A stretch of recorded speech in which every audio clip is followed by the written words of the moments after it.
Hello, I'm Veronique Mandel. Welcome to Scribes and Songsters. Amherstburg is one of Ontario's most historically significant towns, and our next guest, Meg Reiner, knows more about it than most people.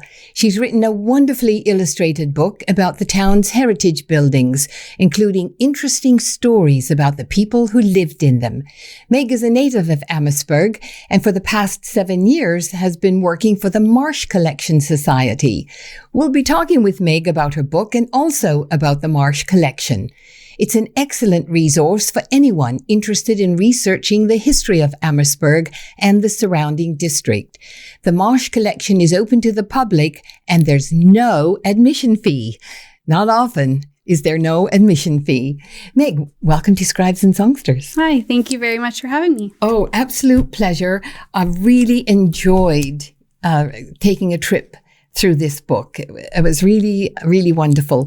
So I thought before we get into talking about the treasure trove you have in here, tell me a little bit about yourself. Oh, sure. So you mentioned I grew up in Amherstburg, technically Anderton, but so a little bit north of the town of Amherstburg. So I grew up there. I went to St. Joseph's grade school in River Canard area, Villanova High School, and then I decided to move away for a bit. Where'd you go? For school. So I started in Ottawa at Carleton, and I did history and theory of architecture there. And then I went to Fleming College in Peterborough, and that's where I went into cultural heritage conservation and management. So that sort of started my career path in this direction. Wow. Yeah. Because I was wondering, what draws someone and a young person to writing this sort of historic, trip. And now it all makes sense. Yeah. I mean, architecture was always something that interested me. So when I started at the Marsh Collection, my boss, Eleanor, she's an amazing genealogist. So she was trying to get me into that, but I always kind of steered towards the property research side of things. So, yeah, I mean, I've always just had an interest in the historic architecture. I'm curious, do you have your own house? I do. I'm very lucky to own a historic home in Amherstburg. It's not on the Heritage Register, so it's not in the book, but it's on Maple Avenue in town, and it's actually a lot of houses in Amherstburg were moved from their original site back in the day. No kidding. So this is one of those houses. So it started on Brock Street in Amherstburg, and it was moved in 1877 to its current site. So, and I mean, they did it all the time. They'd use horses and pull the houses on logs. And, nowadays it seems like such a feat, but they did it all the time back then. Yes. I mean, it sounds a little bit like Newfoundland, but they move them on the water. Yeah, exactly. And it creates sort of a great sort of mental image of houses sort of traveling around the town. Yeah. There's even one house I forget quite which street it's on, but it's half a house. They took the top story of a house and they moved that one and created a new house. So yeah, all the time moving around. So it's so interesting. I mean, there's so much to talk about from this book, but I thought I'd like to start in 1861 when the population was just over 2,000. Mm-hmm. Who were the inhabitants? So at that point, there was already quite a cultural mix, I'd say. So, of course, you have a large French population, British population, but by that point, quite a few freedom seekers had ventured to Amherstburg to start a new life there. You also had the pensioners, military pensioners that came to Amherstburg in the 1850s. So that was a large Irish population. So yes, by 1861, there was already quite a few people from different areas of the world that had settled in Amherstburg. And I was astounded to read the following. Uh-oh.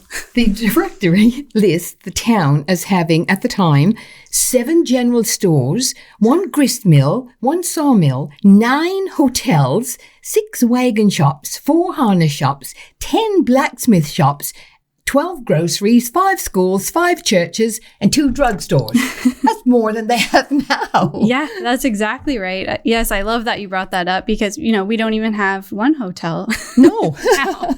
But then they were able to boast that we had several. Yeah. I thought that was really quite interesting.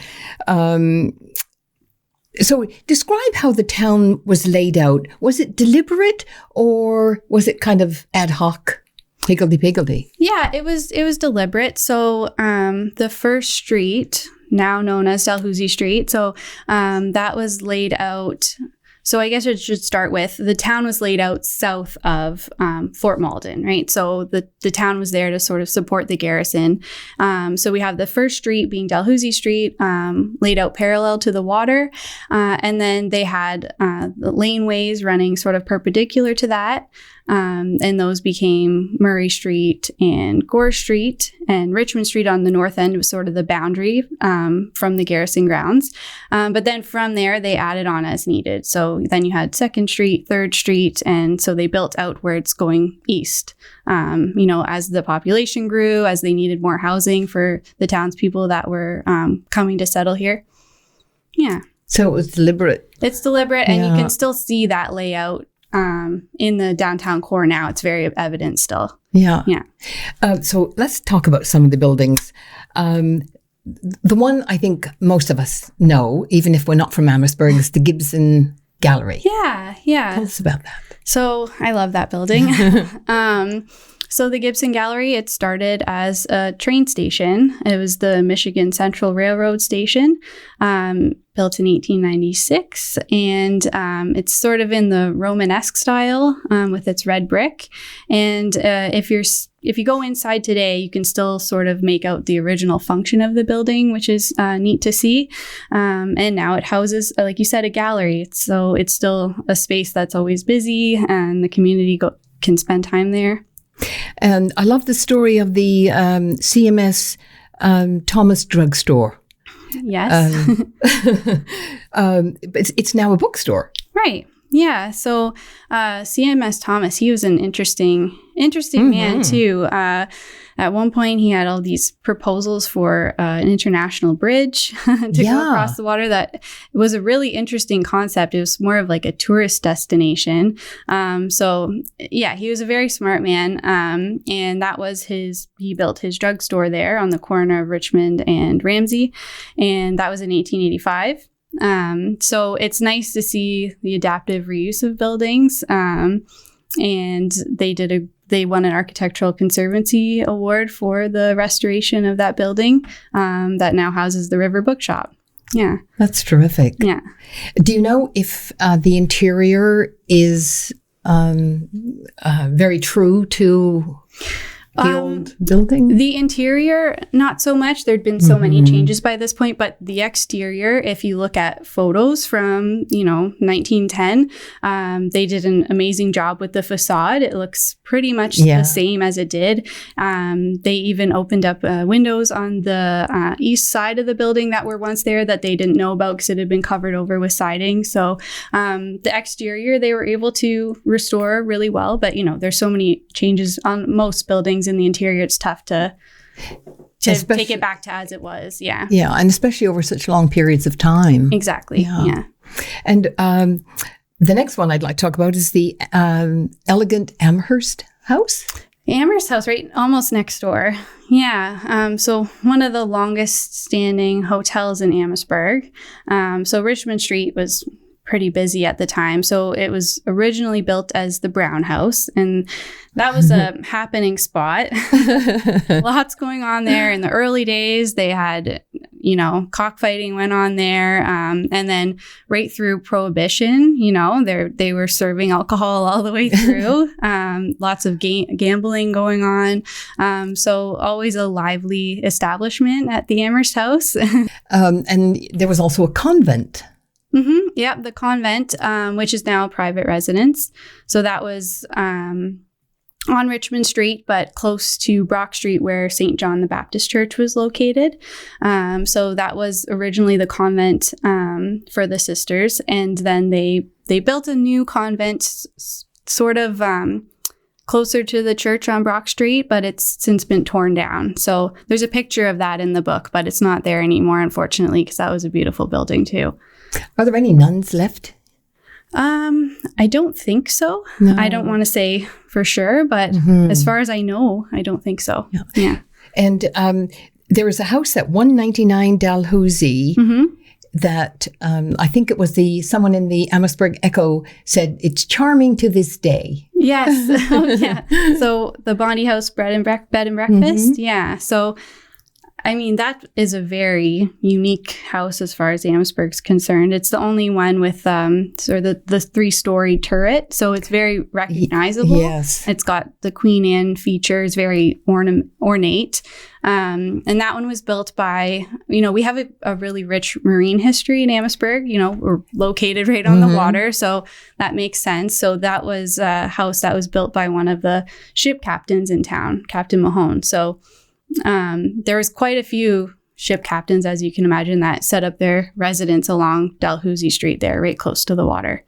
And that's another, it's still used as a residence, but they've adapted it for use as a bed and breakfast too. Nice. Yeah. And you mentioned the pensioners, and there were pensioners' cottages. Yes. Yeah. So the military pensioners, they are having trouble with desertion at Fort Malden. So they decided they would bring in older retired soldiers, and they would come with their families, and they set them up on what was called the pensioner scheme. And that was sort of at in the area of Alma, Richmond, and they set up cottages for the pensioners. So 2 of those cottages are restored. There's one right behind Park House Museum in town, and there's another one at Fort Malden. But if you drive through town, it's kind of a fun game where you can look at a house and think, oh, I think that looks like it's probably an old pensioner's cottage, because people just built onto them.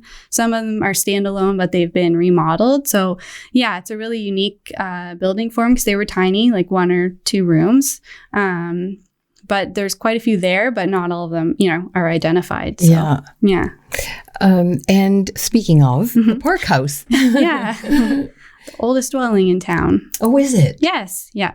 So it's the oldest dwelling in Amherstburg, but wasn't built in Amherstburg. Another movable house. Exactly. But this one did use the river. Oh, no. Yeah. So that is the local legend, lore is that Park House Museum Park House, it was floated downriver from River Rouge, and it was reassembled in Amherstburg. So it is the oldest dwelling in Amherstburg, but it wasn't built here. Yeah, so I bet most people don't know that. I think that's pretty interesting. Yeah, and that shows the strong connection between Detroit and Amherstburg. You had lots of people that had left Detroit. So these merchants, for example, they moved from Detroit to Amherstburg, as did many of the early residents, and they took their whole house with them. Yeah. So it's nothing like packing up a trunk. Yeah, I'll just pack up the house. Exactly. Yeah. Another one is, of course, being a newspaper person, the Amherstburg Echo. Yes. Yeah, that one. That one's a little close to my heart, since I work at the Marsh collection, and we're named after the family that owned and operated the Amherstburg Echo. Oh, wow. For many years. Yeah. So the Amherstburg Echo building, it looks pretty much the same, other than the additions on the back. No kidding. Yeah. So that building, the Amherstburg Echo ran in town from 1874 all the way through 2012, I believe, is when it closed. So the longest running newspaper in Amherstburg. But the Marsh family, they really were passionate about history. So they collected all kinds of information about the local history in the region. And yeah, the Amherstburg Echo is just a wealth of information about the town. So yeah. The fact that building is still there is, I hope nothing ever happens to that building. Mm-hmm. We actually looked at one point of moving the Marsh collection in there.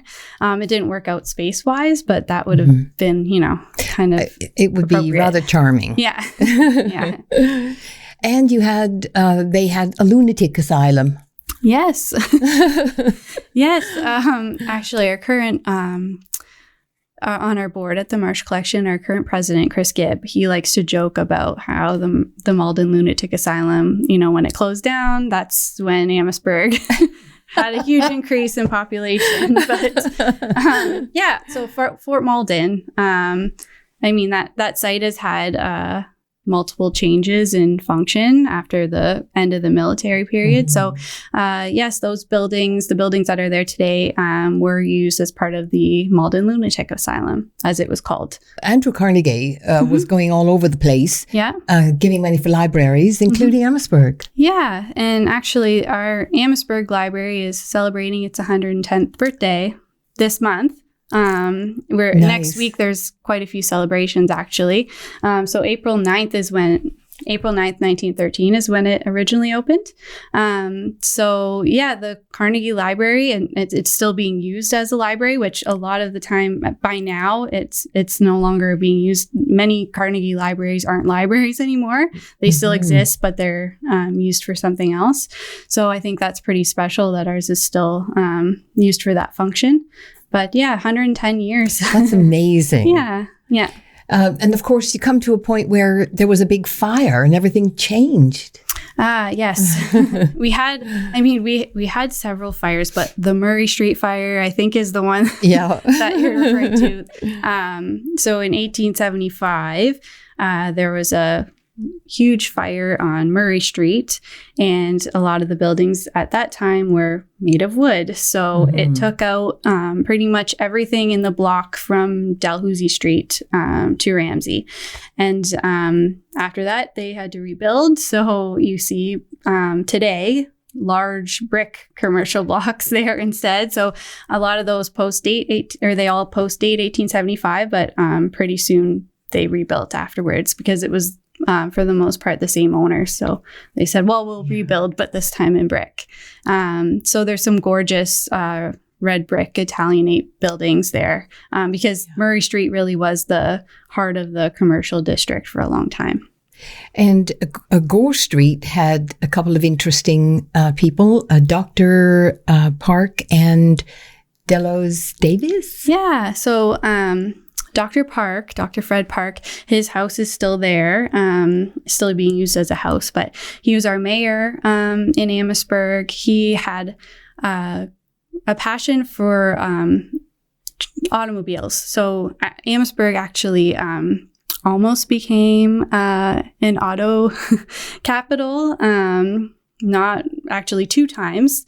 So really? Yes, we actually had auto factories and produced only one was called the Amherst 40 and one was called the Brock 6. And we did produce a car like each time, but then went into bankruptcy, the companies. So Dr. Fred Park bought one of those cars because of his passion. So we have a picture of him looking pretty savvy in his, I believe he got the Amherst 40. So that's what I think of with Dr. Park. But he was also involved in the library construction, the Carnegie Library construction. So, and then Delos Davis. So he is well known because he was the first Black lawyer appointed to the King's Council in the British Empire. And wow. Yes, and he had a law office right in Amherstburg. And his son, too, actually became a lawyer and became the town solicitor for a number of years. Yeah. I was thinking that photograph of Dr. Park with his car, Historical Museum Marsh, might like to have a copy of that. Oh, yeah, for sure. Now the car museum. Oh, yes, yes. I wonder if, I don't know if one of our volunteers actually volunteers there as well, so I should check with them. Also, another person I thought was interesting was John Stokes III. Yes.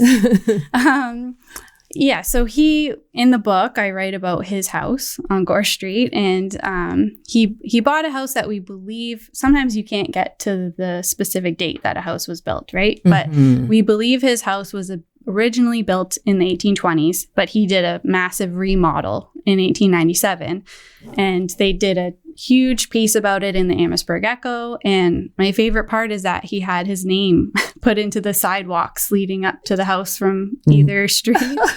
Yeah. And he, of course, was mayor in Amherstburg. He was a butcher. He was a third generation butcher, I believe. So he was an interesting man too. Yeah. So many interesting characters. Yes. Yeah.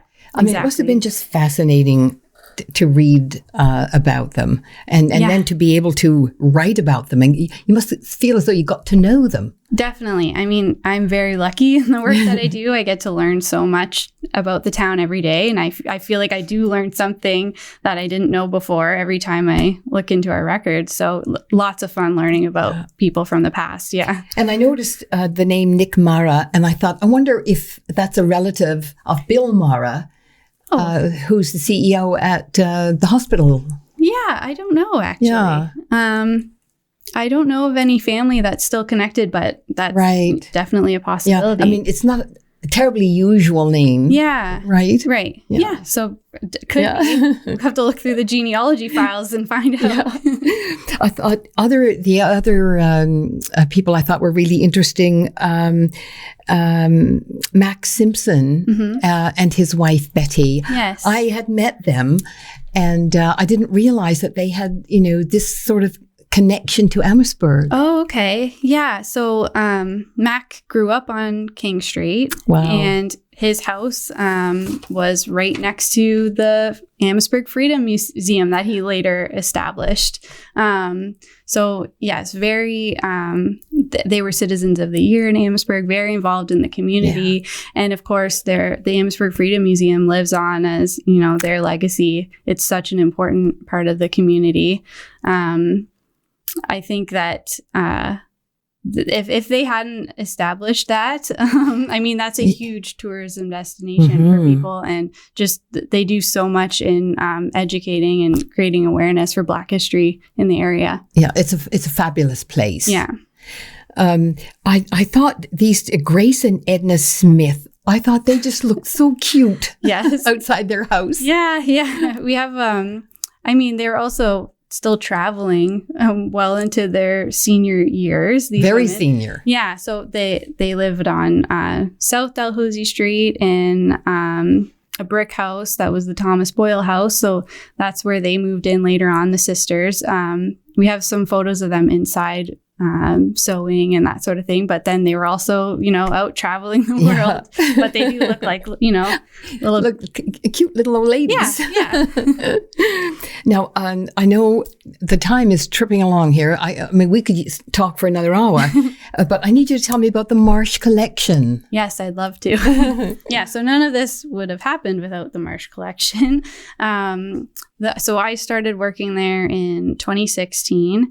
I was volunteering, and that's how I was lucky to land the job there. And so it's a local history and genealogy center.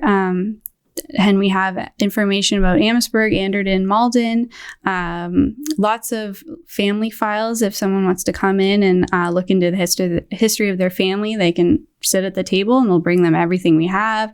So we have, church records, cemetery records, that sort of thing.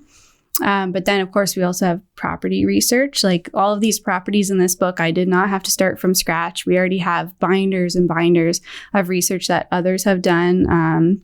Doris Gaspar on our board, she's done a ton of research, and Robert Honor, who's in that book too. So there's lots of people who have looked into our historic properties before me. But then we have information on pretty much any subject you can think of. If you want to know about a business or an event in Amherstburg, we have all of the Amherstburg Echo available to check. And then we have a collection of archives in the back too. So yeah, anyone's welcome to come in and look up a topic. We have little exhibits on. We're doing a library exhibit right now. So yeah, it's a great space. Now, do people come in and have to look it up themselves, or? We'll assist as much as someone wants us to. Some people know exactly what they're looking for. They want this family, and then we give it to them, and they know what they're doing. Yeah.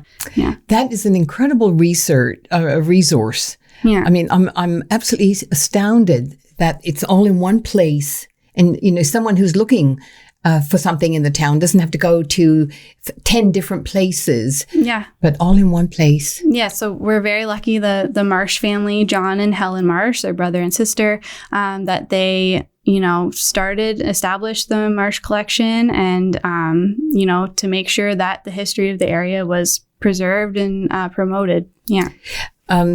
Before we go, I just have to ask you about one more place, Bellevue. Yes. It just has such a romance about it when you pass it. Yes. So I'm on the Bellevue Conservancy as well. So, that's a building that we've been fighting for a long time. It's a National Historic Site and it has so much potential.